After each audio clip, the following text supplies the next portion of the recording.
Muy buenos días, estimados estudiantes, buenos días con todos. Buenos Buenos días. días, abogado. Hola muchachos, ¿cómo están? ¿Cómo se encuentran?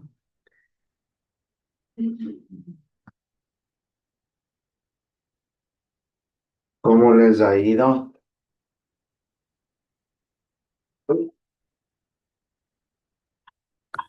Todo bien, abogado. ¿Y usted? Bien, muy bien, gracias a Dios, todo tranquilo, muchachos. Por favor, irán encendiendo las camaritas, irán prendiendo las cámaras todos, por favor.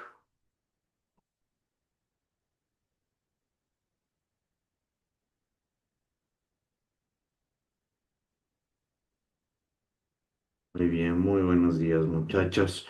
Espero que hayan tenido una excelente semana. Como ustedes muy bien saben, hemos tenido actividades igual inherentes al ámbito académico durante esta semana, pero que las hayan cumplido a cabalidad. Eh, Vamos hoy, el día de hoy, a seguir observando y desarrollando los temas consecuentes a la asignatura necesarios para ir cumpliendo con la organización y la estructura del presente ciclo. ¿Sí? Muy bien, entonces en este caso, por favor, estar pendientes a todo lo que vamos a seguir hablando el día de hoy, ¿sí? Eh, Vamos a seguir desarrollando los temas consecuentes a ello y con eso eh, tomaremos las consideraciones del caso, ¿sí? Siempre resulta necesario que tengan en cuenta y vayan ustedes también asimilando los conocimientos de lo que hemos venido observando de forma permanente, por el mismo hecho de que, como ya hemos visto, Alexander Zamora, la cámara, son importantísimos en lo que concierne al ámbito social, político, estructural de la sociedad actual, ¿sí? Puntos importantísimos en este sentido que se deben ir considerando y que ustedes deben ir conociendo a profundidad para que entiendan, ¿no? Muchas cuestiones que nos acogen y que en este caso o presentan algún tipo de cambio fundamental o sustancial en el ámbito, en los ámbitos antes mencionados, como de igual manera en cómo se fueron produciendo estos fenómenos que son esenciales de análisis y valoración de todos y cada uno de ustedes, muchachos. Sí, esto es importantísimo. Muy bien. Así que vamos a continuar con lo que nos corresponde.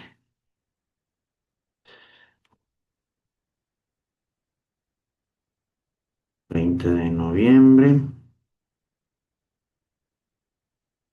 Perfecto. Bien, muchachos. Entonces, estén pendientes, por favor, a la lista.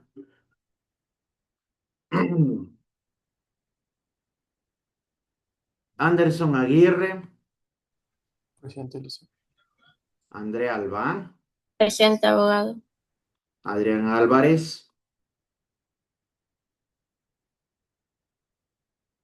Cruzcaya Andy, Buenos días, presente, licenciado. Kevin Barragán, Presente.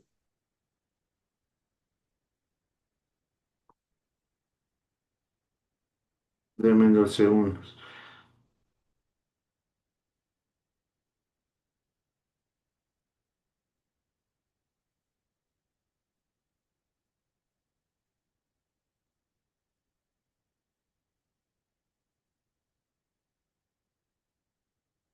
Mira, muchachos, si les doy 10 minutos es para que ustedes en este caso puedan solventar cualquier inconveniente, ¿sí? Kevin Barranza estaba, ¿no? Estefi Borja, Buenos días, licenciado presente. Neida Borja. Buenos días, licenciado. Dijo la compañera si le podía dar permiso porque estaba en Sí, un meeting. le pedí pruebas, muchachos. Verán, a mí todo me tienen que justificar, ¿sí? Si no me dan evidencias, yo en este sentido no puedo hacer absolutamente nada. Eso informarás leve, aunque yo ya le mandé, pero ni creo que ha leído. Luis Cadena, Presente, abogado. Evelyn Cueva, Presente, abogado. Lidia Cubi, Presente, abogado. Geray Chango, Jennifer Chida, Presente, licenciado, buenos días. Glenda Chisak, Teo Gaibor, Presente, abogado, buenos días. Ailín Gaibor, Branly García, Presente, abogado. Buenos días. Jessica Garzón, Gabriela Granizo, Presente, abogado, buenos días.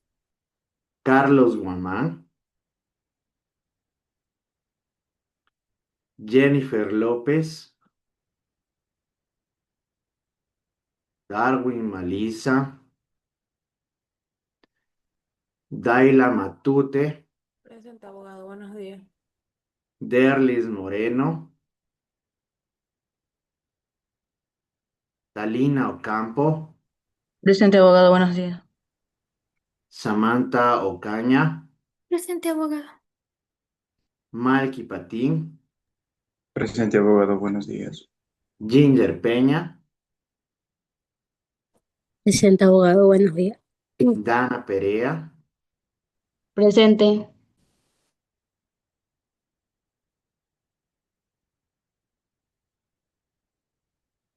Joseph Pilco, Presente, abogado. Buenos días. Steven Kinga, Presente, abogado.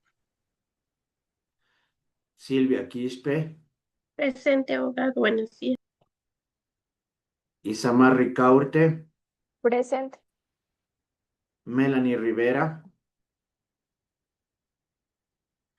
Ángelo Sangacha, Buenos días, abogado. Presente. Pamela Sey, Presente, abogado. Piedad Simbaña, Presente, abogado. Juan Tuapanta, Presente, licenciado. Buenos días. David Vázquez, Presente, abogado. Ralph Zamora. Presente, abogado. Muy bien, están con falta Adrián Álvarez, Neida Borja, Yeray Chango, Glenda Chisak, Ailín Gaibor, Jessica Garzón, Carlos Guamán, Jennifer López, Darwin Malisa, Derlis Moreno, Melanie Rivera. Repito, Adrián Álvarez, Neida Borja, Yeray Chango, Glenda Chisak, Ailín Gaibor, Jessica Garzón, Carlos Guamán, Jennifer López, Darwin Malisa, Melanie Rivera. Buenos días. A ver, en este sentido, verás, Darwin, solamente porque vi que estabas Dicen tratando de lo que está conectarte mal mi cuatro laptop, no me estoy veces desde que conectando inicié. mediante. Ya, pero verás, aquí te voy a comunicar cuál es el pero. Yo veo que estás en un vehículo. Sí, Sí. dicen. Entonces son Sí. cuestiones que en esto les corresponden a ustedes. Sí, ustedes tienen clases y ustedes tienen que cumplir con clases y deben conectarse en lugares en los que tengan buena conexión. Yo como te digo en tu caso, porque yo mismo me he dado cuenta que te acepté como 4 veces desde que inicié la clase, te di chance para que entres a esta hora, pero por lo que vi que ya estabas Pues ya conectado. dicen. Pero en cambio, para una próxima, yo como te digo, ahorita estoy viendo que estás en un vehículo. Tu responsabilidad es conectarte desde un lugar donde tengas buen internet. Y eso va para todos, muchachos. ¿Sí? Última vez, Adrián Álvarez, Neida Borja, Yeray Chango, Glenda Chisak, Aileen Gaibor, Jessica Garzón, Carlos Guamán, Jennifer López, Derlis Moreno y Melanie Rivera. ¿No están? Perfecto. ¿Puedes bajar la mano ya, Darwin? Muy bien. Hoy es 20 de Gracias, Lice. noviembre. Disculpa, Lice. Y perfecto. Y Eve, como les he dicho, informarles a tus compañeros que tengan cuidado con las faltas. Sí. Verán que si sobrepasan un porcentaje de faltas durante todo el ciclo, pierden de forma directa. Y esto ya se los he manifestado de forma consecuente. Entonces, esto sí es importante que ustedes también lo vayan tomando en cuenta, porque de esta forma y de esta manera es como se van a manejar ustedes de aquí en adelante durante lo que respecta a toda la carrera. Eso se encuentra determinado en el Reglamento de Evaluación Estudiantil de la Universidad Estatal de Bolívar. Sí, en el que establece que ustedes deben cumplir con un porcentaje específico de asistencia. Si superan un cierto porcentaje en faltas, ustedes pierden el ciclo pueden perder el ciclo de forma directa. Entonces, son cositas, como les digo, ustedes deben tomar en consideración. Muy bien. El día de hoy, muchachos, vamos a continuar viendo los temas importantes que nos corresponden, en este caso en relación a la asignatura por el mismo hecho de que como ya hemos hablado, hemos revisado y nos hemos percatado, se han producido fenómenos bastante relevantes desde tiempos inmemoriales, en este sentido específicamente América Latina, desde que habitaban nuestros indígenas de aquí, desde que se produjo la colonización, desde que se empiezan a desarrollar ya actividades independistas, ¿sí? Que han provocado cambios importantísimos en la actualidad y lo que mantiene incluso y se sigue manteniendo hasta en nuestros días, ¿sí? El día de hoy vamos a hablar sobre lo que corresponde a esta transición del régimen feudal colonial y a la independencia en sí de América Latina, que son factores importantísimos en relación a lo que nos corresponde. ¿Qué es lo que nosotros vamos a lograr con las clases de la presente semana? Vamos a establecer el objetivo de que una clase sobre la clase en relación a la transición de este feudalismo y al colonialismo y a la independencia que se llega a producir, los cambios y los procesos históricos que llevaron a la formación de los actuales países en América Latina, ¿sí? Porque hoy vamos a hablar de todos estos puntos y que, como ya les he dicho, es importante que ustedes los tengan presentes y los conozcan. En los objetivos secundarios, muchachos, tenemos el conocer los objetivos de la colonización española en América, entender las consecuencias de la colonización española en América. Vamos a comprender cómo se gestó de igual manera el movimiento independista en nuestro territorio y vamos a reconocer la importancia de la independencia en América Latina para la región y para el mundo. En este caso, cuando hablamos de la transición del régimen feudal colonial al capitalismo independiente, hablamos de esta larga y penosa transición del llamado feudalismo colonial, ¿sí? Al capitalismo dependiente y su desarrollo que demoró más de un siglo, ¿sí? ¿Por qué? Porque en este caso, cuando hablamos de capitalismo, ya empezamos a observar la privatización de muchos aspectos, ¿no? En los cuales, como hemos podido ver, solo un pequeño grupo de personas empieza a sacar provecho de estos beneficios, ¿sí? Aun cuando sus años decisivos se extiendan a nivel global a fines del siglo XVIII y a postrimerías del siglo XIX, fue un proceso gradual y oscilante de imposición del capitalismo a través de sucesivas revoluciones, contrarrevoluciones y reformas. De aquí vamos a ver incluso cómo cierto país, que hasta la actualidad es una potencia, se llega ya a establecer. Ah, en este caso, aunque las raíces de las relaciones capitalistas se pierden en la época colonial, pueden considerarse que la independencia de la mayoría de las posesiones de España y Portugal, que recordemos que fueron uno de los primeros países europeos que llegaron a América, en este continente comenzó a despejar el camino para la plena imposición de las nuevas relaciones de producción. Ya se llegan a desarrollar nuevos medios de intercambio económico, ¿sí? Ello fue el resultado de diferentes momentos cumbres del proceso de imposición del capitalismo en América Latina. Dentro de ello, nosotros tenemos a la independencia ya de América Latina. Esto se produjo desde 1790 hasta 1826. La emancipación de América Latina formó parte del ciclo revolucionario que, a nivel mundial, se inauguró a finales del siglo XVIII, como ya lo habíamos visto en la clase de la semana anterior.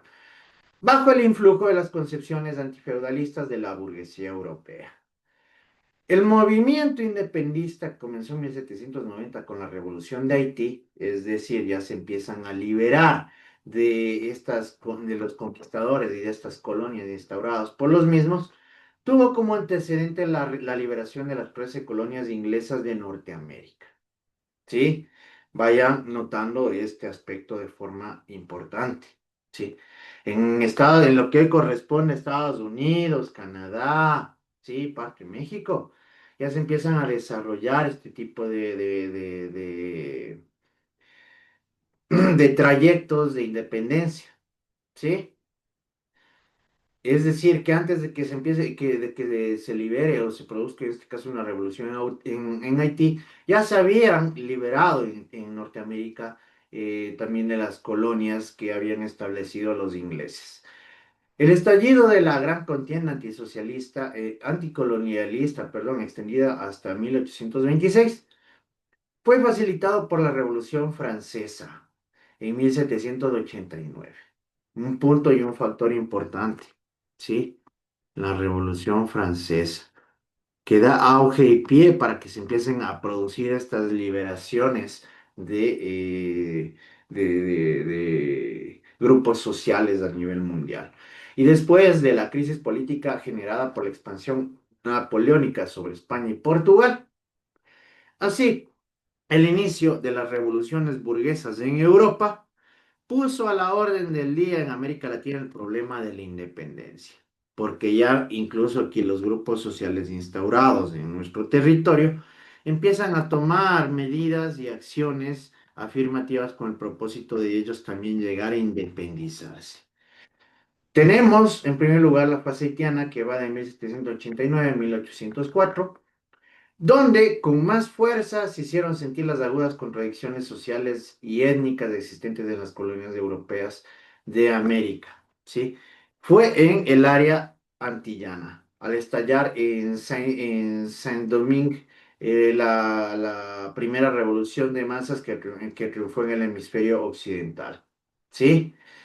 Nosotros ya hemos visto que en esta época, a través de la colonización, de la conquista y de todo el desarrollo del feudalismo, se llegaron a producir cambios sociales importantes, ¿no? En los cuales solo un pequeño puñado de personas y grupos sociales obtenían provechos, beneficios y generaban recursos para sí mismos, ¿sí?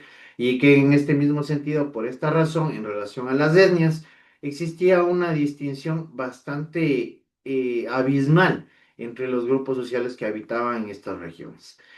Aquí la marcada congruencia entre condición étnica y social desencadenó un conflicto aparentemente racial, pero que, en última instancia, tenía su origen en profundas contradicciones de clase.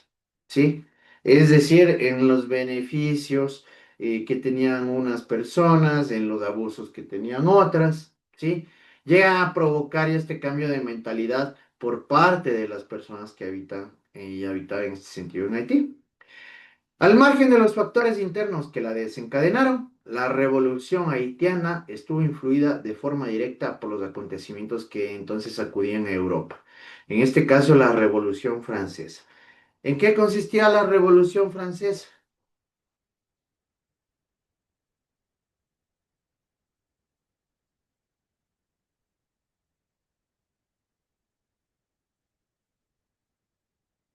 A ver, Joshua, a pesar que ya tienes las actuaciones, pero eres el único que alza la mano.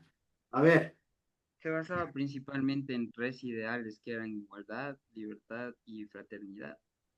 Ya, exactamente, ¿no es cierto? Muy bien, Joshua, sí.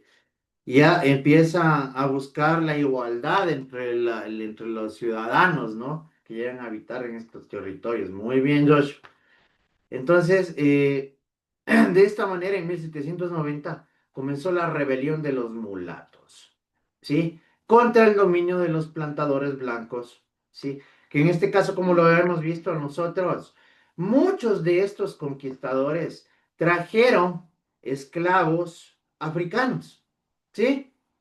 Y que por ello mismo, como les había manifestado a ustedes, Ahora sabrán entender por qué nosotros tenemos una gran variedad étnica aquí en Latinoamérica, ¿no es cierto?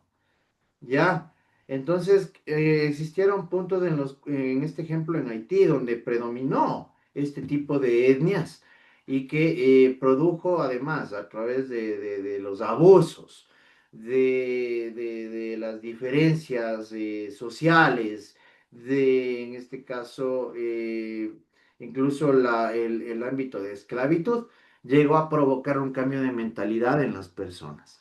En 1791 estalló la revolución de los esclavos, encabezada por Toussaint Louverture, que devino a principios del siglo XIX. Ante los intentos napoleónicos de restablecer el viejo sistema de denominación en 1802, en una contienda independentista dirigida por Dessalines, Christophe y Pétion, que terminó por fundar en 1804 el primer estado independiente de la América Latina. ¿Sí? Es decir, ya empieza un proceso de transición de los conquistadores, ¿sí? De los colonizadores, de las personas que en este caso tenían dominio en estos territorios, empiezan a liberarse por parte de las personas que formaban parte de los grupos más vulnerables, ¿no? La gente de etnia negra, en este caso de las personas que sufrían abusos, que vivían en la esclavitud, ¿sí? En contra de las personas que en el mismo sentido sacaban provecho de ellas. Tenemos la primera fase de la lucha independentista en Hispanoamérica en 1800, que va de 1808 a 1816. Aquí ya vamos, en cambio, a dirigirnos netamente a lo que nos corresponde a nosotros, a nuestra América del Sur actualmente, ¿verdad? En la mayoría de los territorios americanos, las guerras de independencia se desarrollaron en dos fases, que fueron de 1808 a 1815 y de 1816 a 1826. La primera de ellas iniciaba con la formación de juntas de gobierno dominadas por los ricos criollos. Se caracterizó en sentido general por las rebeliones armadas paralelas, espontáneas y descoordinadas con tácticas y estrategias particulares y diferentes, que tuvieron por escenarios principales las colonias de México, Venezuela, Nueva Granada, Quito, Río de la Plata y Chile. En muchos de estos lugares el curso de la contienda se vio afectado por una larga indefinición de los objetivos políticos. Es decir, si bien es cierto, querían liberarse de los colonizadores, pero todavía no tenían una visión bastante precisa o clara de lo que querían llegar a alcanzar. En este caso de lo que nosotros vamos a ver, ustedes ya van a empezar a conocer, bueno, a observar ciertos nombres de personajes que son muy conocidos en este sentido en la historia independentista de América. En muchos de estos lugares, como les manifestaba, se vio afectado por una larga indefensión de los objetivos políticos. No tenían las cosas claras, lo cual llevó a establecer gobiernos autónomos que seguían reconociendo la soberanía de Fernando VII y obviaban cualquier propuesta de transformación social, ¿sí? Por el mismo hecho de que no contaban con una visión clara de lo que ellos querían instaurar, ¿sí? Es decir, querían liberarse, pero no sabían para qué, o cómo manejarse, o cómo estructurarse, o qué cambios implementar en su ámbito social. Las juntas de Cartagena, Buenos Aires, Santiago de Chile y Caracas, por ejemplo, se limitaron a disponer o legalizar, según el caso, la libertad de comercio para satisfacer los intereses de sus promotores, plantadores y comerciantes criollos, es decir, del grupo privilegiado que todavía seguía permaneciendo, ¿sí? Porque siempre existieron esta diferencia de clases, muchachos, siempre hubo una lucha de clases. Incluso como lo hemos visto hasta en la actualidad. Por más que en la Constitución establece que todos los ecuatorianos somos iguales ante la ley, muchas veces vemos grandes diferencias, ¿no? Perjudicados por los privilegios mercantiles de los peninsulares y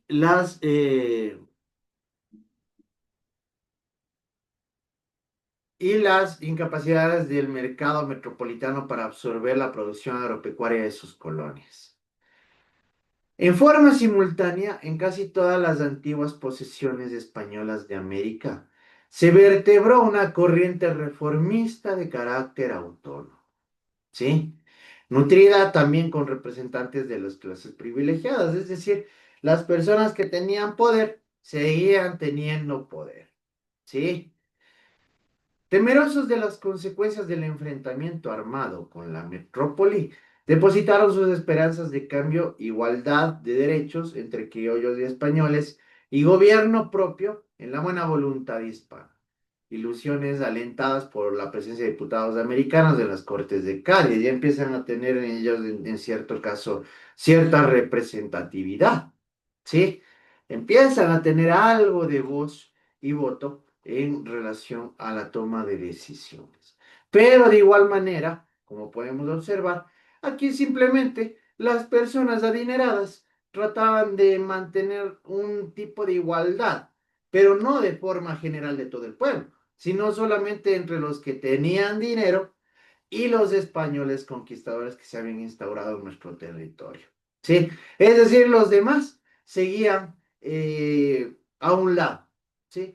Los demás seguían siendo desplazados, subiendo abusos, maltratos, y de igual manera existía una desigualdad y bastante grande entre estos grupos sociales.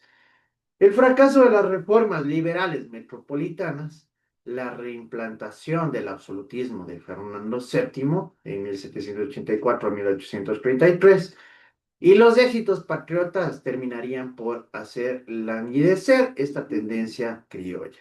¿Sí? Para enfrentar la tácita insurrección que significó la formación de juntas de Hispanoamérica, se levantaron los realistas indistintamente llamados godos, sarracenos, chapetones, gachupines o conservadores, por lo general de españoles, porque ellos querían mantener todos los estatus y los privilegios que se habían mantenido, las normas que venían rigiendo siempre. ¿Para qué? Para ellos no perder sus beneficios, ¿verdad? Funcionarios, grandes comerciantes, arrendatarios e intermediarios de los monopolios de la corona, y la mayoría del clero que, en virtud del real patronato, formaba parte de la burocracia colonial. Es decir, los grupos que tenían poder querían seguir teniendo poder. Los grupos que tenían privilegios querían seguir teniendo privilegios. A través de la iglesia, y valiéndose del fanatismo religioso o de las tradiciones paternalistas de la corona, los realistas, a cuyas filas también se integró el sector más conservador de la aristocracia criolla, es decir, les vincularon con el único propósito de ellos también tratar de ser un poco más políticos y no crear conflictos o roces con las personas criollas que también tenían dinero y que contaban con recursos. Lograron en muchas ocasiones manipular a capas y clases populares, que ahí viene la clase pobre y vulnerable que todavía no se levanta, como eran los artesanos, peones, esclavos y sobre todo pueblos indígenas para situarlos contra la independencia. ¿Sí? ¿Qué quiere decir esto en este caso? ¿Qué entienden ustedes por la manipulación de la iglesia? Evelyn. Utilizaban mucho lo que era el ámbito religioso para hacer que accedan a cosas que ellos no querían, pues por ende decían que Dios los iba a castigar o cosas así. Y literalmente jugaban con su mente. Exactamente, ¿no es cierto, Eve? Muy bien, exactamente. ¿Por qué? Porque en este caso debemos tomar en cuenta esto, ¿no? Ellos se valían y se utilizaban todas las armas posibles con el propósito de que, como lo manifestaba la Eve, es decir, que no, que la independencia no es positiva para ellos, que en este caso va a resultar perjudicial, o trataban en este caso de igual utilizar a Dios, ¿no? Que las acciones que ellos llegan a desarrollar están en contra de las normas religiosas preestablecidas. Entonces buscaban crear este cambio de mentalidad con el único propósito de manipular al pueblo, a las clases más pobres, ¿no? Durante la fase de 1808 a 1815, En los principales teatros del conflicto bélico, la lucha se vio trasladada por la conducción oligárquica, ¿sí? Que pretendía romper la tutela española sin afectar la tradicional estructura socioeconómica. ¿Qué quiere decir esto? Que querían liberarse de los españoles, pero ellos quedarse al mando en lugar de las personas a las cuales querían desplazar, ¿sí o no? Es decir, querían volverse absolutorios en la administración de las riquezas y del poder. No es que estaban buscando la igualdad. ¿Por qué? Porque al final al fin y al cabo estos criollos adinerados contaban con recursos, ¿sí? Contaban con privilegios, contaban con beneficios. La dirección de las capas privilegiadas criollas trajo por consecuencia el predominio de fuerzas de clase, terratenientes y grandes propietarios en general. Es decir, se mantuvieron, ¿sí? Pero en cambio las clases más pobres seguían sufriendo los atropellos que venían manteniendo desde la conquista por los españoles. Simplemente llegaron a ocupar el lugar de los españoles, ¿sí? Que ocupaban el lugar de una burguesía prácticamente inexistente. Para este sector aristocrático puesto a la cabeza de la lucha, la independencia era concebida como una especie de conflicto en dos frentes. Hacia arriba, contra la metrópoli, es decir, contra los conquistadores, los españoles, y hacia abajo, para impedir las reivindicaciones populares y cualquier alteración de statu quo. ¿A qué me refiero con esto? Que estos criollos, estas capas instauradas ya en América Latina, si bien es cierto, se encontraban en conflicto con los españoles, con los conquistadores, ¿verdad? Con los hacendados en este caso, pero también ellos estaban en conflicto con los grupos sociales más vulnerables, más pobres. ¿Con qué? ¿Por qué? Con el único propósito de que ellos no vayan a levantarse y vayan a provocar un cambio de estatus social, ¿sí? De cambios económicos, ¿sí? De beneficios, incluso en este caso, y en el ámbito comercial. Entonces ellos trataban de mantenerse en un punto intermedio, pero simplemente buscando su beneficio particular. Eso explica por qué en 1808 y en 1815 la participación del pueblo en la lucha emancipadora fue limitada en algunas regiones. Asumieron una actitud expectante en otras o llegar incluso a ser atraída en forma temporal por las consignas demagógicas de la contrarrevolución realista, como sucedió en Venezuela durante la Segunda República. En este caso debemos tomar en consideración que incluso empiezan a hacer promesas irreales con el propósito de que las clases más bajas no se levanten, ¿sí? No se subleven. El temor a que se desencadenara una incontrolada sublevación popular, en particular de esclavos negros o del campesinado indígena, que recordemos que eran los grupos que eran más maltratados, más abusados, más explotados, castró en muchas colonias las potencias de liberación y provocó una incondicional fidelidad a la corona por parte de la élite criolla. Es decir, que los criollos, en lugar de, como pudieron percatarse que no tenían el poder suficiente para liberarse, mejor bajaron la cabeza y se convirtieron en súbditos también de la corona, con el único propósito de no perder beneficios y privilegios. Esto último fue lo ocurrido en zonas tan diferentes y alejadas de entre sí como Perú y Cuba, donde todavía estaba fresca la conmoción provocada por la rebelión de Tupac Amaru en 1780 y la revolución haitiana de 1790 a 1804 respectivamente. A diferencia de lo sucedido en el resto de Hispanoamérica a fines del siglo XVIII, los terratenientes, es decir, las personas que en este caso cuidaban los bienes, las posesiones, los territorios de la corona, y los comerciantes peruanos fortalecieron sus vínculos con la burocracia peninsular en reacción a las libertades borbónicas y la pérdida de la minería y mercados de Alto Perú, provocada con la creación del virreinato en La Plata en 1776, que los había situado en condiciones desventajosas frente a la competencia de sus antiguos subordinados de Buenos Aires. Recordemos que Buenos Aires, en este caso, en La Plata específicamente, llegó a existir un desarrollo abismal de ciertos productos y comercialización que los convirtieron en un representativo bastante importante en América del Sur. Así el comercio de la colonia con España bajó de 5 barcos anuales a 3 y solo de 500 toneladas cada uno. En un momento, recordemos que habíamos visto un crecimiento inmenso al momento de la comercialización de minerales preciosos, de productos agrícolas de Latinoamérica a Europa y al mundo. En Cuba una situación económica bien distinta llevó a resultados análogos, es decir, parecidos. Los plantadores de la isla disfrutaban de un boom económico sin precedentes que la metrópoli supo canalizar por medio de sostenidas concesiones.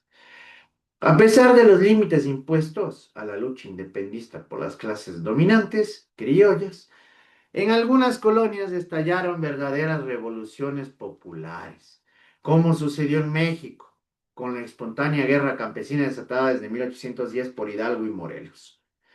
Y empiezan a aparecer referentes, ¿sí? Y representantes del pueblo. También en el virreinato de Río de la Plata, particularmente en la banda oriental, Artigas, en Paraguay, el doctor Francia, la Sierra Andina en Pumacagua, y sin un centro definido en el Alto Perú, Azurduy, Guarnes, Muñecas, Arenales, etc. La lucha independentista estuvo acompañada de estos años de una vigorosa participación de masas estimuladas por los decretos sociales de 1810 de la Junta de Mayo de Buenos Aires, inspirados por el ala criolla revolucionaria de Mariano Moreno. ¿Sí? Y empiezan a aparecer grupos sociales independistas que tienen bien plantadas las perspectivas y los ideales que llegan a perseguir. Todos estos movimientos populares representaron el punto más alto alcanzado por la Revolución Independentista Hispanoamericana y a la vez fueron portadores de una novedosa concepción del Estado y la sociedad que durante un tiempo logró sobrepasar y poner en crisis el restringido marco político institucional y social trazado con la emancipación por la aristocracia criolla. En formas menos definidas en el Perú y en el Alto Perú. Dentro de ello, nosotros tenemos una segunda fase de lucha independentista hispanoamericana y la de Brasil, que va desde 1816 a 1826. Durante los años de 1814 y 1815, se cierra la primera lucha independentista en Hispanoamérica ante los éxitos de las armadas realistas favorecidas con la terminación de las guerras napoleónicas, ¿sí? Decir, cuando vencen, ya en este caso, a Napoleón. Y restablece el restablecimiento de Fernando VII en el trono español. En Chile, la patria vieja, carcomida por las contradicciones intestinadas de la aristocracia criolla, Carrera versus O'Higgins, sucumbió en Rancagua y obligó a los sobrevivientes a buscar refugio en la vecina provincia de Cuyo a fines de 1814. La Segunda República de Venezuela, fundada por Simón Bolívar, ¿sí? En nada diferente en su condición elitista a la primera creada por Miranda, se eclipsó a principios de 1815 debido a su incapacidad para obtener una base de masas y defender ofensivamente contrarrevolucionaria de los insumos llaneros de Bobs. En México, de igual manera, en 1815 terminó con un triunfo definitivo de los realistas, sostenidos por la propia oligarquía local sobre la guerra campesino-indígena levantada desde 1810 por Hidalgo y Morelos. La patria boba neogranadina, debilitada por las luchas entre la aristocracia centralista de Bogotá en Nariño y la federalista de las provincias de Camilo Torres, agonizaba desde fines de 1815, proceso acelerado por el desembarco en sus costas del ejército español de Morillo. Previamente, en 1812, el movimiento independentista en Quito, conducido por la aristocracia terrateniente serrana, los Montúfar, había colapsado.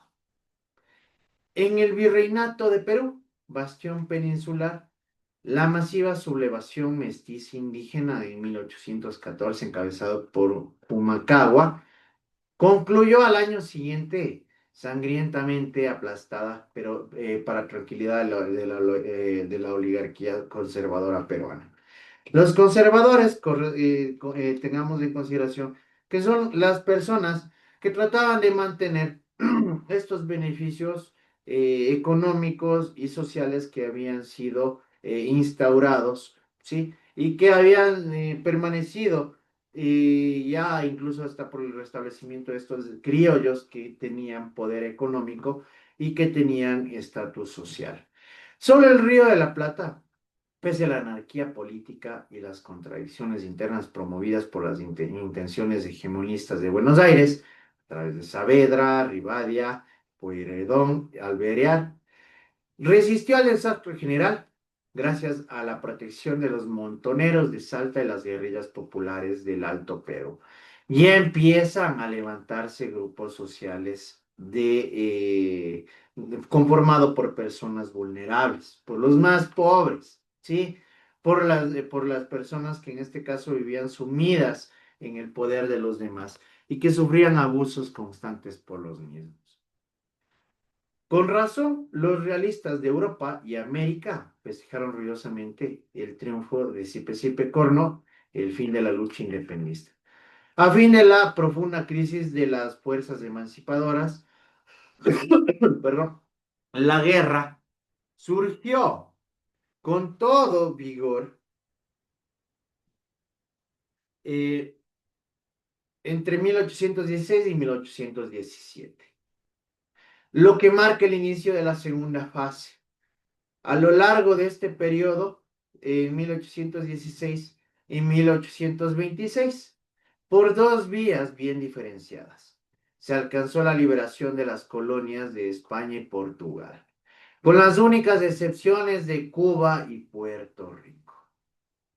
En México, el movimiento revolucionario retrocedió en sus perspectivas de transformación social hasta desembocar, por métodos casi pacíficos, en una independencia monárquico-conservadora de Iturbide. Algo parecido fue lo ocurrido en Centroamérica y Brasil. En cambio, para el resto del continente, la emancipación solo fue posible mediante una cruenta lucha armada que culminó exitosamente en la dilatada y costosa guerra contra la metrópoli, estableciendo una serie de repúblicas. Esta época debemos tener en cuenta que fue una época bastante sangrienta, ¿no? ¿Por qué? Porque se vivían luchas independistas de manera constante. Se llegaban a producir estos conflictos de liberación y en la que producían bajas bastante representativas de lado y lado. En estas regiones al ejército correspondió un papel decisivo en la independencia, partiendo de sólidas bases logísticas en Venezuela, los llanos y el Río de la Plata, Cuyo, los ejércitos de Bolívar y San Martín, que ya conocemos en este caso, que desarrollaron sus luchas en lo que corresponde en América del Sur, en Ecuador, en Perú, ¿sí? En Colombia, imbuidos de una estrategia de lucha continental, aunque distantes en sus perspectivas políticos sociales, liberaron no solo sus respectivas patrias, sino también Nueva Granada, Quito, Chile, Perú y Alto Perú, para imponer en Ayacucho la capitalización definida de España, que culminó en 15 años de guerra. Bolívar fue el mejor exponente del genio militar y político de la independencia, avalado por sus ideales de integración y brillantes victorias de armas, que resumió lo más avanzado del pensamiento revolucionario en la segunda etapa de la lucha de liberación. Cuando vengan, les invito a conocer el restaurante de un gran amigo mío que se llama Adrián Dávila. Este restaurante se llama Ragua. Ragua, donde se encuentra Ragua, es la casa en la que durmió Simón Bolívar. Esta casa pertenecía a Manolita Sáenz, ¿sí? Y ya la han de conocer cuando venga. se encuentra aquí en el centro de Guarana, ¿sí? Y ahí incluso tienen ciertos elementos de la época dentro de lo que corresponde a la adecuación del restaurante. Pero esta es una casa emblemática aquí, se llama la Casa Redonda, ¿sí? Cuando vengan, irán a conocer. Ahí tienen incluso trajes de Simón Bolívar, tienen algunas pertenencias de la época que representan este tipo de cambios y de luchas que se produjeron en este transcurso de tiempo. Sí, interesante, ¿no? Yo eso creo que se ha de conocer. Yo eso que es aquí de Guarana, que ya tuve el placer de conocerle sin querer, en persona. Entonces, Joshua ya les puede comentar también acerca de ello, ¿no? Porque ahí este es es una infraestructura representativa que tiene relación directa con esta época de transición y de independencia. Bolívar fue el mejor exponente del genio militar, como les había dicho, ¿no? Y que en este caso permitió que se llegue a producir y se llegue a desarrollar un pensamiento libertario y revolucionario en esta segunda etapa de lucha.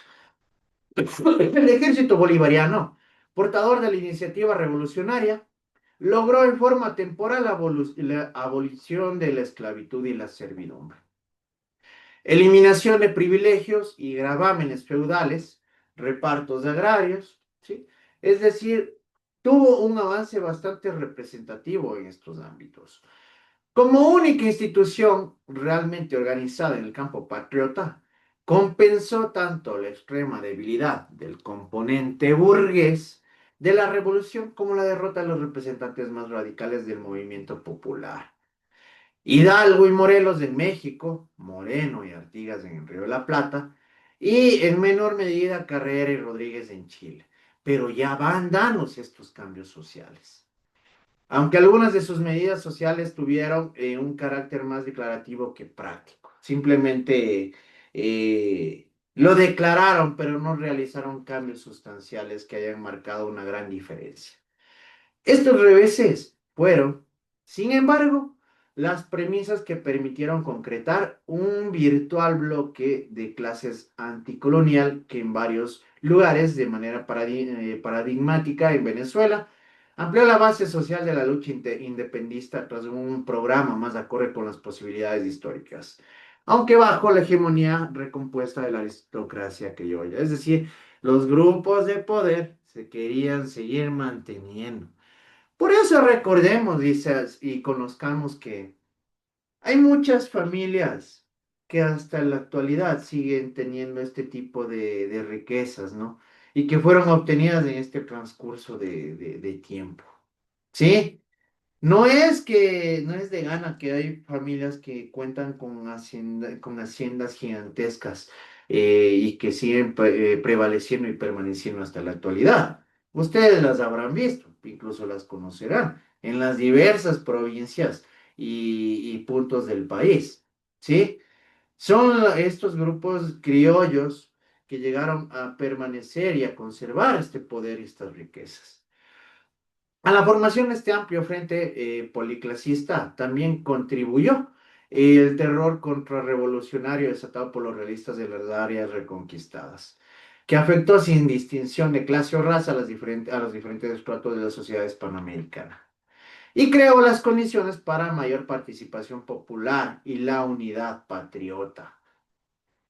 En estas nuevas circunstancias, las guerrillas que gozaban de un auténtico respaldo de masas devinieron en importante auxiliar de los ejércitos libertadores.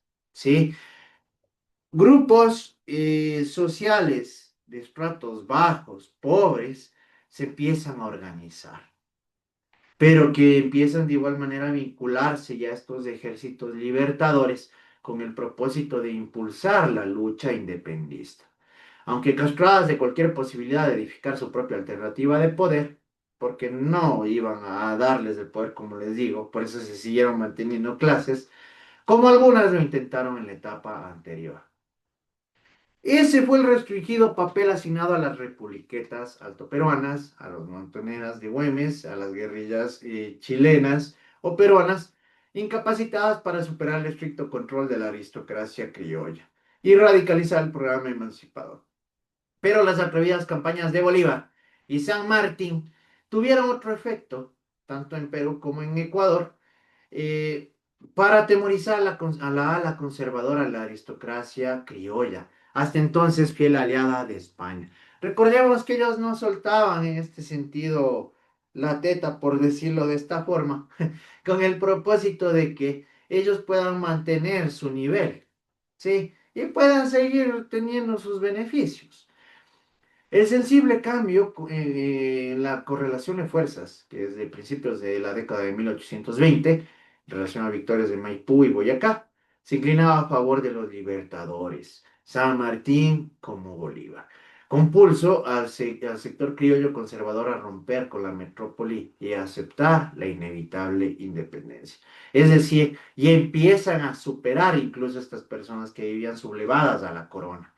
El oportuno giro aristocrático, principalmente en los bastiones realistas de Perú, México y Centroamérica, les permitiría llenar el vacío de poder creado con la retirada de España y la manifiesta incapacidad de libertadores para sustituir a la corona en forma efectiva después de conseguir la emancipación. Es decir, les ganamos a los españoles, pero aún seguían manteniéndose ciertos grupos de poder. ¿Sí? Y que por más que trataban de eliminarlos, no podían. Además, en estas regiones la ruptura con la metrópoli fue precipitada por las peligrosas perspectivas que se abrían para las élites enfeudadas con los triunfos liberales de la península ibérica. Las revoluciones de enero y agosto de 1820 en España y Portugal dividieron las fuerzas colonialistas de liberales y absolutistas y abrieron una profunda crisis política en las metrópolis que restringió sus capacidades para contrarrestar el movimiento independentista. Incluso el gobierno español llegó a dar instrucciones a los virreyes para negociar la paz. Ya se vieron desesperados. Imagínense que lleguen al punto de que traten ahí sí de negociar. Y sí, en cierta forma, autonomía con los patriotas a cambio del reconocimiento de soberanía en América. Ese fue el ambiente que rodeó entre 1820 y 1821. Las entrevistas del general Morillo con Bolívar, del virrey del Perú con San Martín y del general O'Donnell con Iturbide, ya son las muestras desesperadas de que ya se dieron cuenta los españoles de que habían perdido absolutamente todo. ¿Sí? La difícil coyuntura por la que atravesaba España durante la segunda fase de la emancipación explica que de 1816 a 1826 disminuyera notablemente la llegada de nuevas tropas de América. Ya no tenían poder, sobre todo después de que Riego sublevara en Cádiz en 1820 a la ambiciosa expedición de reconquista que allí se preparaba. La última expedición española de cierta significación fue la despachada a Lima en mayo de 1819. Antes de la sublevación de Río Carrera, definitivamente toda posibilidad de enviar nuevos ejércitos de 1823, tras el restablecimiento del absolutismo de Fernando VII por los 100.000 hijos de San Luis, compuesta de 11 transportes y un barco de guerra que conducían a 2.800 hombres y 8.000 fusiles. Esa expedición nunca llegó completa a su destino, pues fue interceptada por la Marina Argentina. Ya no tenía llegada a América Latina. Imposibilitadas España y Portugal de enviar refuerzos a América en los momentos decisivos, dividido en el campo realista como consecuencia de las pugnas políticas metropolitanas y conseguido apoyo externo, básicamente inglés, y resueltos los principales problemas internos que lastraban la lucha durante la primera fase, los países latinoamericanos consiguieron uno tras otro la independencia en el lapso de 1821 a 1825. Es decir, como hemos podido observar, qué cambios históricos tan trascendentales se llegaron a producir en este lapso de tiempo. ¿Sí? Que en el mismo sentido marcó ya el fin de las colonias y del poder español-portugués en América Latina. ¿Sí? Qué importante llegar a conocer estos cambios, porque son los que marcaron la diferencia, incluso hasta la instauración del ámbito social y político en el cual nos llegamos a desarrollar ahora. A modo de cierre se plantean las siguientes conclusiones. El feudalismo fue sustituido paulatinamente por el capitalismo, ¿sí? Es decir, y en este caso, si bien es cierto, ya desaparecen la corona, el poder español, ¿sí? Instaurado a través de estas conquistas, pero en cambio aparece, en cambio la propiedad privada, ¿no? Y empiezan a aparecer las personas que empiezan a sacar provecho particular también en el mismo sentido. La independencia fue un proceso revolucionario que demostró la resistencia de las comunidades locales contra la opresión colonial. Como hemos visto, se cansaron de ser abusados, se cansaron de ser oprimidos, se cansaron de la desigualdad en el mismo sentido. ¿Sí? La colonización española, la independencia generó cambios fundamentales en la estructura económica colonial, lo hemos visto. Cambios abismales, cambios importantísimos. La colonización española desestructuró las civilizaciones indígenas, que es algo que ya lo vimos, ¿no? Cómo nos llegaron a instruir, cómo llegaron en este caso a establecer su beneficio particular en relación directamente a la corona, pero que después llegó a instaurarse. La colonización estableció una economía basada en la explotación minera y agrícola, como ya lo hemos visto, y la colonización generó una mezcla cultural racial que dio lugar a nuevas entidades en este caso. ¿Sí? ¿Preguntas, muchachos? Muchas gracias. En este sentido, como nosotros podemos observar, ¿sí? Como nosotros podemos observar, se produjeron cambios totalmente relevantes en relación a ello, a todo este proceso de independentista que se llega a producir, ¿sí?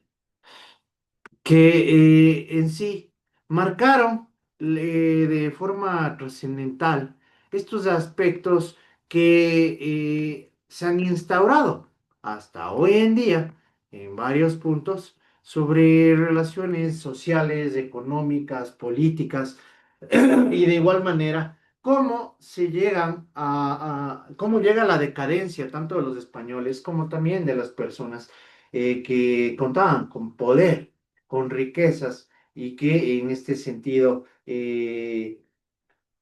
trataban de alcanzar todos sus propósitos, sus objetivos con base a la explotación, con base a la sublevación, a la esclavitud de la gente más vulnerable, de la gente más pobre, de nuestros indígenas, ¿sí?